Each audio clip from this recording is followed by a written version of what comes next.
요거는 이제 다 아시니까 넘어가고요. 그래서 이제부터 좀 더 명확하게 유아기 때는 어떻게 할 것인가, 학령기 때는 어떻게 할 것인가, 사춘기에까지 약간 말씀드리겠습니다. 다시 한번 말씀드리면 유아기 때는 애착 대상과의 신체적 터치, 그다음에 정서적 교감을 통해서 아이들은 뭘? 기본적 세상에 대한 신뢰, 그다음에 세분화된 자아 존중감과 자아에 대한 의식. 세 번째가 아까 말씀드렸듯이 정서 조절력이 발달해서 여러분 아이들의 집중력은요 인지 능력이 아니고 감정 조절 능력입니다. 그래서 대부분 집중력 떨어져요 하는 유아들은 10명 중에 8명은 대부분 정서 문제예요. ADHD가 아니고. 그래서 애들 집중력 떨어지면 정서 문제부터 살피는 게 기본입니다. 저희들은. 그리고 그래야지만이 인지 능력이 올라가서 자기 조절력이 생깁니다.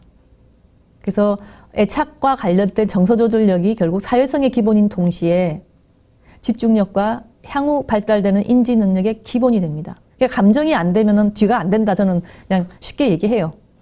그리고 또 유아기 때 세련된 인지 발달이 시작이 됩니다. 어떻게?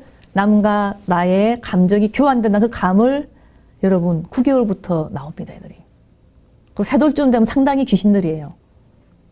주고받고의 개념이 생각보다 빨리 옵니다. 그러니까 애를 혼자 내버려 두고 방임하고 하는 거는 아이가 다른 사람 마음하고 왔다 갔다 하는 거의 능력을 완전히 저는 참 많이 저하시킬 수 있다고 생각합니다. 그래서 이렇게 중요한 시기가 유아기입니다. 그래서 사실 어떻게 보면 6세 정도 되면요, 여러분 사회성의 그냥 80% 끝난다고 저는 봅니다. 그러니까 세돌쯤까지가 그 사회성을 담당할 뇌가 대충 다 형성이 된다고 생각하시면 되니까 생각보다 사회성 문제는 초등학교보다는 유치원이나 어린이집 선생님들이 더 많이 아셔야 되는 이론이라고 생각을 합니다. 그래서 제가 요즘에 어머니들을 위해서 유튜브 강의도 하고 또 앱도 만들어서 도와드리는데 그 대부분 3돌, 4돌, 5돌 그 이전의 아이들을 많이 대상으로 한 이유가 이때 놓쳤다가는 그 뒤에 일어나는 의식적 교육, 사회성 교육도 받기가 힘든 상태가 되기 때문에 그렇습니다. 그래서 그럼 아이들 건강하게 하려면 어떻게 할 거냐?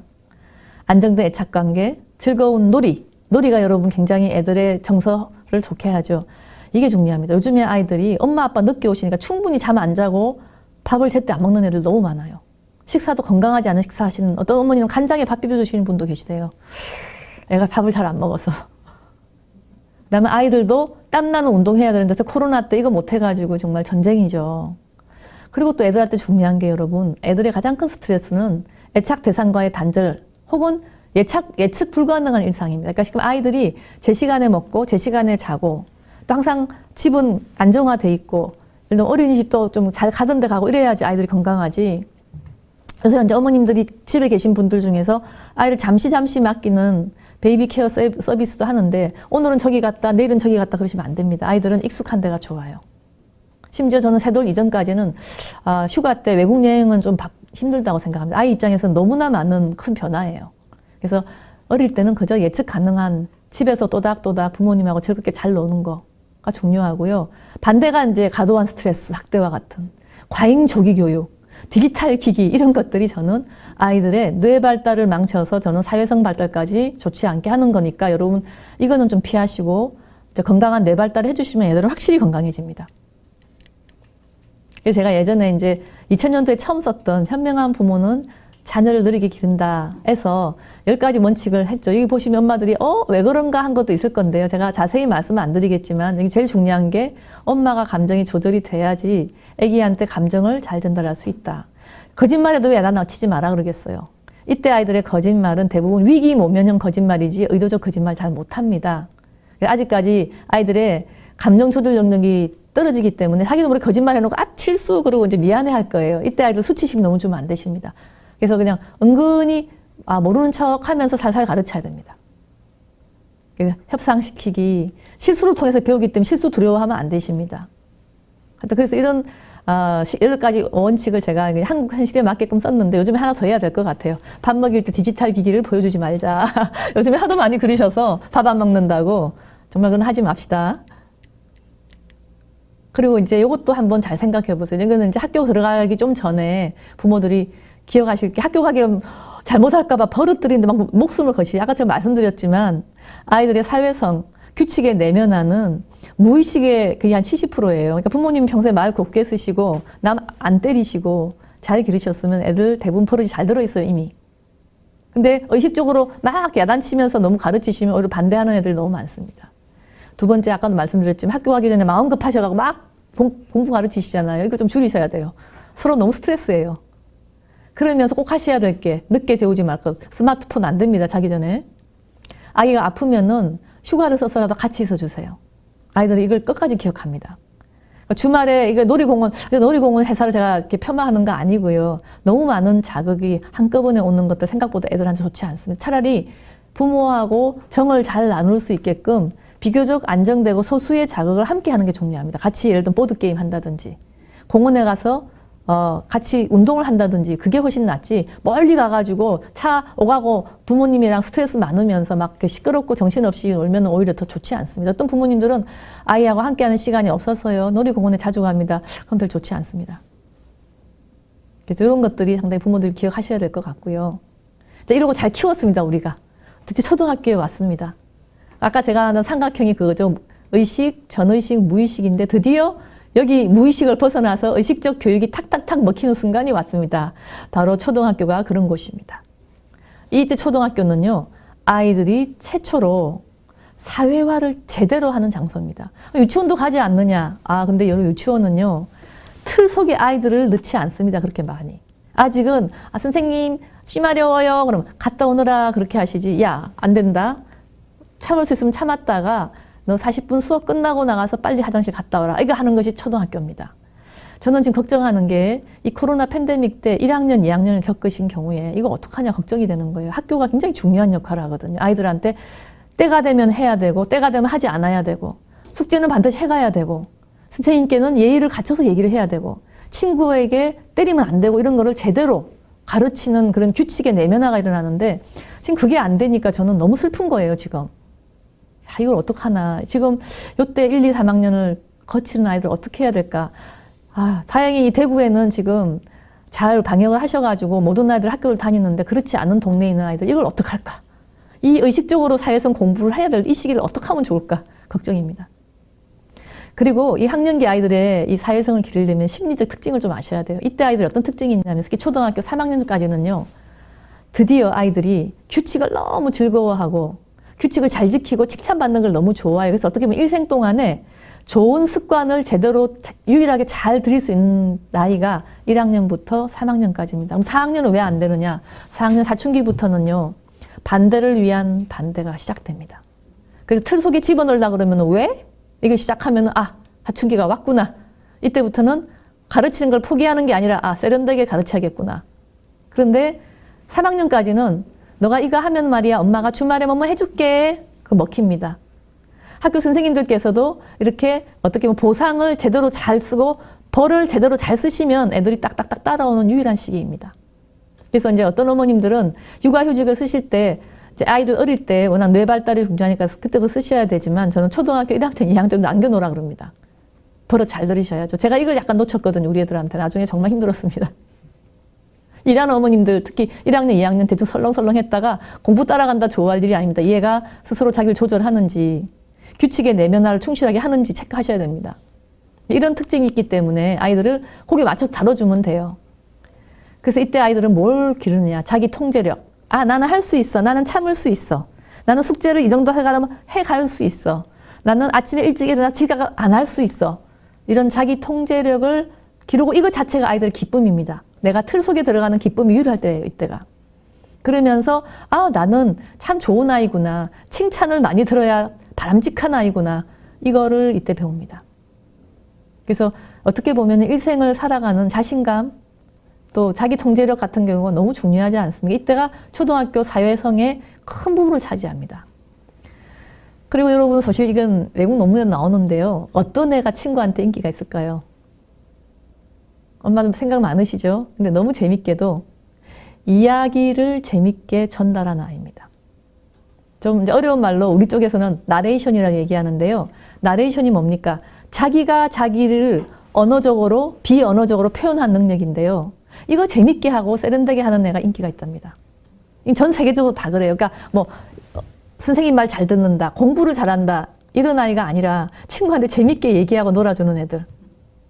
여러분 이거 나레이션 잘하려면 이것도 웅변학원 간다고 되는 게 아니에요. 어릴 때부터 감정의 표현부터 시작해서 자기 말의 표현을 부모하고 재밌게 나눠본 애들이 가능한 겁니다. 그러니까 이미 초등학교의 인기는 어린 시절에 상당히 결정이 돼서 오거든요. 그러니까 초등학교 늦다 하더라도 여러분 이 아이가 자기 전달력을 제대로 재밌게 할 수 있는 쪽으로 다 유도하셔야 됩니다. 그래서 아이들은 정직하고 투명하고 개방적인 자세를 가지고 공감도 할 수 있는 아이로 이런 자세를 익히면서 가장 초등학교 끝날 때까지 여러분 이 4가지 영역은 반드시 기술을 가져야 됩니다. 첫 번째, 다른 사람을 어떻게 존중한다는 걸 표현할 것인가, 친구한테 어떻게 선물을 줄 것인가, 그 부분을 이게 기술이 초등학교 1학년과 6학년 굉장히 다르지 않습니까? 천천히 남을 존중하는 법에 대해서 저는 학교에서도 이것을 가르칠 수 있다고 생각합니다. 두 번째, 자기 감정을 정직하지만 무례하지 않게 표현하기. 이것도 굉장히 중요한 부분이니까 무조건 또 많이 한다고 좋은 건 아니에요. 너무 많이 하고 일방적으로 무례하게 하면 친구도 다 싫어 도망가요. 그러다 꾹 맞고 아무것도 안 하고 부끄러워하는 것도 문제예요. 그러니까 자기 감정을 잘 표현하는데 이걸 하려면 여러분 어떻게 해야 됩니까? 제일 중요한 게 자기가 자기를 알아야 됩니다. 내가 내 감정 잘 느껴야 되고, 그건 어릴 때 엄마가 네가 그랬구나를 많이 해주시면 애가 자기 감정 잘 느낍니다. 그래서 감정 표현 잘하게 하고, 다음에 초등학교 가면 말이에요. 아이들이 이미 객관적 결과라는 게 있습니다. 성적을 아마 노력해도 안 될 순간이 있었고, 친구한테 내가 노력을 해도 잘 안 됐을 때가 있고 좋았을 때가 있었고, 이런 내 뜻과 다른 결과라는 것을 아이들이 처음에는 못 받아들이면 너무 아파해요. 생각보다. 그래서 점점 그 객관적인 결과를 받아들이는 것, 이것도 사회성 중에 하나입니다. 이거 못 받아들이면 막 씩씩거리고 친구랑 비교하고 그러면은 친구들이 안 좋아하는 친구가 되고 자기 자신도 이상한 사람이 되는 거예요. 그리고 네 번째, 이 분노 다스리기는 참 중요한데요. 특히 사춘기 들어갈 때 진가를 발휘합니다. 아이들이 서운함이 많아요. 그랬을 때 그것을 확 안 내고, 아니면 속으로, 심지어는 그런 아이도 제가 속으로 욕을 10번 하고 내뱉으라고까지 얘기하는 친구들도 있어요. 기질도 있는 거예요. 그러니까 기질이 좀 많이 급한 애가 있고 기질이 느린 아이들이 있는데, 특히 이제 기질이 급한 아이들이 실수를 많이 하잖아요. 그런 아이들은 속으로 항상 하나, 둘, 셋, 넷, 다섯 하고 얘기하기를 제 앞에서 같이 시키기도 하고 막 그러거든요. 그래서 스스로 분노를 아이가 폭발하지 않고 절절히 잘 표현하는 거를, 그래서 사실 여러분 분노 잘 표현하는 아이가요, 유머를 잘 씁니다. 그러니까 농담식으로 표현해요. 잘한다 이런 식으로. 뭐 비냥거리는 건 아니지만 반대로 표현해서 웃기도 하고, 그런 식으로 전곡을 찌르는 이런 식의 세련된 유머형 분노까지 이렇게 표현하려면은 아이가 상당히 사회성이 뛰어난 아이가 되고, 아마 그런 아이는 저는 정말 연예인 할 수도 있는 거고, 저는 그렇다고 봅니다. 그래서 초등학교 때 아마 많은 분들이 지금 보실 텐데요. 이런 것들이 사회성과 관련된 참 중요한 부분이라고 생각합니다. 이 부분은 여러분 좀 어려운 영역인데 넘어갈까 생각하는데, 아이들이 점점 사회성이 발달하고 특히 사춘기가 되는 말이에요. 처음에 이제 나도 알고 타인도 아는 공개 영역에서 점점 친구는 아는데 내가 모르는 영역, 혹은 반대로 나는 아는데 친구는 모르는 나의 영역. 그리고 네 번째는요, 얘도 모르고 나도 모르는 둘이 어떻게 하다 보면 생기는 영역이 있어요. 이건 거의 제가 볼 때 연인의 관계라고 생각합니다. 내가 모르는 나를 쟤로 인해서 새로 만들었구나 하는 이 영역인데, 이걸 내가 왜 썼냐면 여러분 초등학교 저학년에서는 요거가 거의 다예요. 그러다가 점점 사춘기가 늘어가면 요 영역들부터 넓어지기 시작합니다. 이렇게. 여기까지는 좀 도달하기 힘들죠. 성인이 가기 전까지는. 하지만 나도 모르는 나의 영역을 친구가 얘기해도 좀 버틸 수 있고, 또 반대로 내가 아는 모르는, 친구가 모르는 걸 모든 걸 다 내뱉을 필요가 없는 거예요. 그래서 이런 영역들을 이 블라인드 포인트와 히든 에리어도 잘 어떻게 처리하는 능력이 있는가, 이것이 바로 정말 저는 사회성의 지존이라고 생각합니다. 이 영역들이 다시 사춘기부터 슬슬 생기기 시작해요. 이걸 이해하셔야지. 어떤 부모님들은 본인도 이거 모르시는 분들도 꽤 계실 건데요. 정신학의 영역과 비슷하게 이 조하리의 윈도우 영역도 상당히 저는 한 번쯤 생각해 보시면 좋을 대인관계의 전 측정 영역이라고 생각합니다. 그리고 마지막 사춘기가 되었는데, 이건 자세히 말씀 안 드리겠습니다. 워낙 하지만 사춘기 아이들의 뇌는 또 한 번 유아기 수준까지는 안 가지만 상당히 변합니다. 이때 아이들은요, 여러분 일생에 제일 머리가 좋아요. 추상적인 사고력이 뛰어납니다. 근데 행동은 생각보다 안 그래요. 왜 그럴까? 이 아이들은 성호르몬 등의 영향으로 충동성은 증가하는데 이거를 다 못 다스려요. 너무 많이 올라와서. 그래서 아는 거는 많은데 행동은 이상한 인지 행동의 부조화가 심해서 부모님도 속이 터집니다. 아니 말로 하면 청산유수인데 행동은 초등학교 4학년보다 못해. 이걸 내가 어떻게 이해를 해야 되냐. 그게 사춘기입니다. 부모도 힘들지만 그러는 본인은 얼마나 힘들겠습니까? 굉장히 후회도 많이 하고요. 엄마 앞에서 당당히 떠들어 놓고 집에 혼자 들어가서 막 울고 그런 애들도 많아요. 그래서 인지와 행동의 부조화가 이때의 특징입니다. 그러면서 또 어떤 게 있느냐. 자의식이 너무 많이 발달해서 모든 걸 자기랑 연관시켜요. 쓸데없이. 여자애들 특히 다 그렇습니다. 남이 뭐라 그러면 자기 보고 뭐라 한 것도 아닌데 나보고 또 그러나? 막 이렇게 해가지고 관계사고가 증가해서 애들이 많이 우울해집니다. 자꾸 자기의 모든 문제를 막 전부 다 세상 문제를 자기랑 연관시키고 친구가 누가 안 좋아도 내가 그랬나? 막 이렇게 생각하는 아이들이 많아지기 때문에 가뜩이나 예민한데 이게 몇 번 계속되면은 무디 브레인을 가진 아이들이 우울해져서 우울증이 상당히 높습니다, 사실. 청소년기에. 그리고 마지막으로 꼭 이해하셔야 되는 게 자기 정체성을 재확립하기 위해서 여러분 1차 자기 정체성은 누구한테서 옵니까? 어린 시절에 부모한테 어떻게 이해를 받았느냐에 따라서 좋은 나, 나쁜 나가 결정이 되는데 사춘기 때 또 한 번 그걸 흔들어서 새로운 나로 바꿉니다. 그러다 보니까 어떤 문제가 생기냐면 일단 옛날에 배운 건 다 싫어. 부모가 하라면 반대로 일단 하고 봅니다. 그게 이상한 행동이 아니고요. 저는 인류가 그래서 발전했다고 생각이 드는데 일단 부정하게 돼야지 자기 걸 만듭니다. 그래서 이때 아이들은 제가 이게 너무 중요한 게 이거예요. 일단 부모나 기존 가치를 싫어하기 때문에 친구 관계, 건강한 공동체와 소속감을 가진 이 그룹을 통해서 자기를 확인합니다. 그래서 아이들이 왜 막 아이돌에 막 열광해서 쫓아다니고 하는 이유가 그걸 통해서 불안정한 나의 정체성을 쟤들을 따라함으로 인하여 좀 그래도 편안하게 확고하게 느끼고자 하는 굉장한 심리적인 겁니다. 그래서 저는 요즘에 너무 슬픈 게 코로나도 너무 안 좋아요. 이거 다 없앴잖아요. 학교도 못 가고 갈 데가 없으니까. 정말 너무 슬프고요. 그래서 어쩌면 아이들이 더 SNS에 이렇게 몰두를 하는 수도 있습니다. 이런 이유로. 그래서 요즘에야말로 건강한 공동체를 어떻게 하면 좀 만들어줄 수 있을까. 학교도 하나의 대안이겠는데 현재로서는 좀 여의치 못하니 너무 마음이 아픕니다. 그리고 부모는 이때요. 흔들리지 않는 편안한 존재로만 있어 주셔도 됩니다. 코치 안 하셔도 되고요. 일단 부모가 입대면은 하고 싫어부터 나오기 때문에 하라 마라 하지 마시고 하지만 부모는 항상 흔들리지 않으셔야 돼요. 부모까지 같이 아이에 맞춰갖고 이렇게 하시면은 아이도 같이 더 불안해요. 그리고 이게 정말 중요합니다. 부모들은 너무 기존의 가치라서 싫은데 엄마 아빠가 아닌 다른 사람은 다 예뻐 보여요.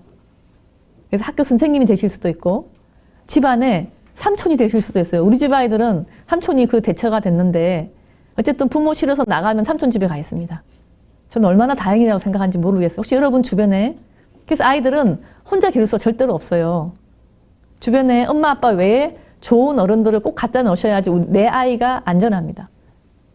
좋은 친구로 있어야 되고요. 그리고 마지막으로 이제 아무리 잘 길러도 사춘기 때는 꼭 위기가 생깁니다. 친구랑 같이 어울려 다니면서 반드시 일을 치게 돼 있어요. 저도 참 놀래고 막 깜짝깜짝 그런 일들이 많이 있었는데 그럴 때 아이를 나무랄 게 아니라 빨리 위기 개입을 함께 해주셔야 됩니다. 일단 위기는 넘겨야지 그 다음이 나오죠. 그리고 일시적으로 우울하거나 지나치게 자기를 비하하거나 일시적으로 밥을 너무 안 먹거나 일시적으로 약간 자해를 하는 애들도 있습니다. 그럴 때 여러분 심리 의료적 개입 절대로 놓치지 마십시오. 요즘에 많은 부모님들이 물론 옛날보다는 소아정신과의 문턱이 낮아졌습니다만 정신과 기록 남으면 어떡해요? 부터 우리 애가 정신병인가요? 저희 병만 보지 않습니다. 그렇기 때문에 심리적인 지원이든 의료적 개입에 대해서 잠시 가서 우리 애가 괜찮나요?를 체크하시고 괜찮으면 좋은데 안 괜찮으면 빨리 도움을 주셔야지만이 아이가 이 머리가 많이 변하는 사춘기를 잘 넘길 수가 있습니다. 그래서 오늘 제가 사회성에 대한 얘기도 하면서 여러분 연령별로 부모님들이 어떻게 하면 사회성뿐만 아니라 아이들을 잘 발달시킬 수 있는지 말씀을 드렸습니다. 감사합니다.